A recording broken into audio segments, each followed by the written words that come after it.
All right, so we have to break down how you can prepare for the next stock market crash. We have a lot to talk about in this video, guys, and whether this crash happens next week, 5 years from now, 2 months from now, whenever the heck it happens, trust me, it will happen at some point. You need to be prepared because the worst thing that you can be during a panic, during a crash situation, is unprepared, right? So we're going to break down what I would do right now to prepare, to get ready. So guys, hit the like button, make sure to subscribe. Of course, take a sip of your coffee. Come on, don't forget the coffee, guys, and get up to 20 stocks from Moomoo with at least a $100 deposit, and your uninvested cash will earn up to 8.1% APY, which, guys, that's a no-brainer. So use that link down below or go to stocksurfest.com/Moomoo. And with that being said, cheers again. Let's dive right into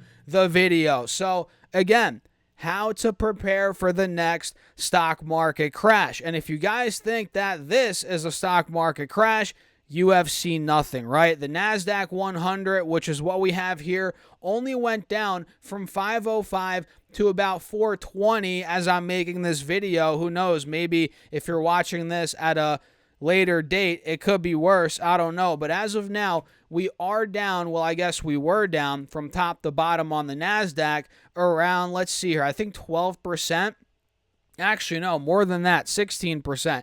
Even 16%, that is not a stock market crash. The S&P 500, I could tell you, went down a lot less than 16%. Just to show you guys here, from 565 to about, 507, that was a drop of 10%. So if you think that 10% is a stock market crash, you have something else coming for you, guys. This is simply a correction, so this is good. This means you still have time to prepare for the crash, because this isn't the crash, at least in my opinion. I don't think this is the crash yet. This is just some volatility, normal market correction, right? But number one, the first thing that you need to do to prepare for the next stock market crash is have some cash on the sidelines, ready to rock and roll to buy up stocks, right? The worst place you can be is in a position where you have no cash. You're fully invested.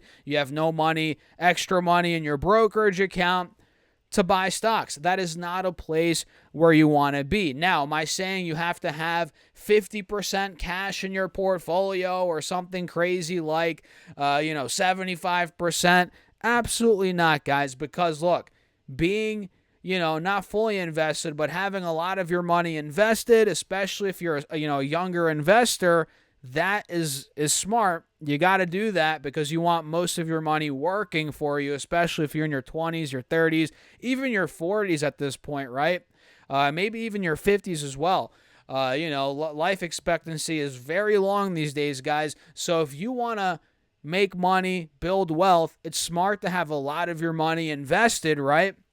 But it's also smart to have maybe 10, 15, 20, 25% potentially of your portfolio in cash. This way, when stocks get beaten up, 10, 15, 20, maybe over that percentage points, which I think a crash is anywhere from 25 to 30 to 35% of a drop, not 10% like we saw here on SPY or 15% on Triple Q. It's a lot more than that. So you want to have 20% cash, 10, 15%, whatever's comfortable for you. So then you could take advantage of deals in stocks that you like. And speaking of stocks that you like, guys, you have to have a watch list of stocks, right? You guys see this list of stocks on my left or on the left side of your screen? This is my watch list. Well, one of my watch lists, right? And these are all stocks that, well, maybe not all of them. I do have to actually, fix my watch list up a little bit. But for the most part, a lot of these stocks I would be buying in a market crash. Well, obviously, I can't buy all of them. There's like 50 stocks on this watch list. But a good chunk of them, man, I'll be adding to, I'll be buying. And, that's the reality of the matter. So you have to have a watch list, have an idea of what stocks you're looking at, and know which of those you want to buy and kind of rank them, because you can't buy all of them. Like I said, that's unrealistic. If you have 50 stocks on your watch list, you can't buy them all, right? You might not have enough money to buy them all. That's one problem. And another thing is you're going to miss the move. It's impossible unless you have a bunch of limit orders out. I guess you could do it that way. But if you're trying to manually buy all of these stocks during a crash, you're not going to get the bottom on any of them, really. Well, maybe if you're lucky on a couple, but you're not going to be able to nail the best buying price on all of them at the right time. It's just impossible, guys. We're only humans. We're not a freaking algorithm here or anything like that. But have a watch list. Know the top 10 stocks you want to buy, where you want to buy them. That's very critical. And rank them. So you know, okay, I want to buy these couple first. Then if those aren't at good prices, I'll buy these right here.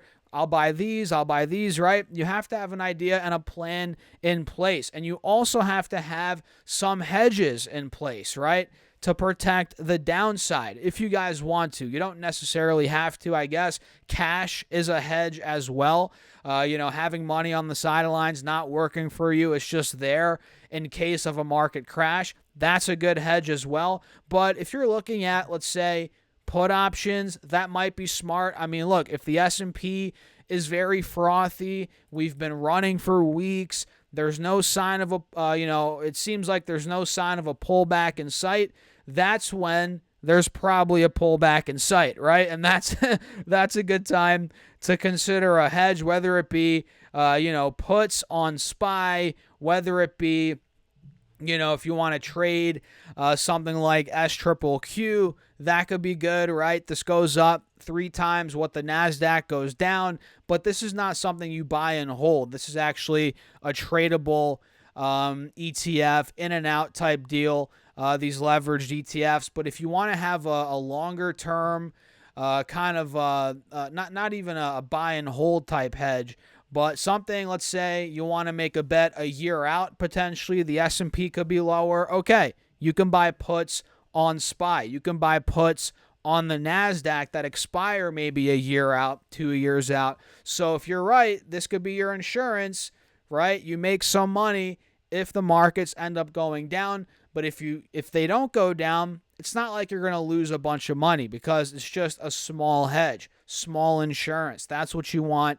Right? If you're buying puts, you don't want to bet the farm on the puts on the S&P 500, but you want to put a little bit, maybe 1% of your portfolio, maybe something small that if it does hit, you make a couple 100%, maybe 1,000, 2,000%. If you nail the call on a big dump off in the markets, that'll make up for what your portfolio will lose on paper when your stocks go down, right? The hedge will make up for some of that. Not all of it, unless you get really lucky and you go all in on the hedge, but you guys know what I mean, right? And the last thing that you need to do is prepare yourself mentally, right? It's so easy to get caught up in the headlines and the news. Oh my God, panic, fear, markets are crashing, what's going to happen? And you could sell out. That could cause you to sell out and make stupid decisions with your long-term investments, your trades. That could make you make dumb decisions, right? So it's very critical, very important for you to prepare yourself mentally, prepare yourself to see your money get cut in half potentially, for you to lose a bunch of money on paper, and keep telling yourself, don't panic sell. Whatever you do, don't panic sell. And it's important to have other measures in place so you don't have to panic sell. It's important to have an emergency fund for your personal expenses. So in case you lose your job, this, that, you have a family you got to take care of, you have an emergency fund to do that. You don't have to pull from your stocks at a loss to do that. That's very important.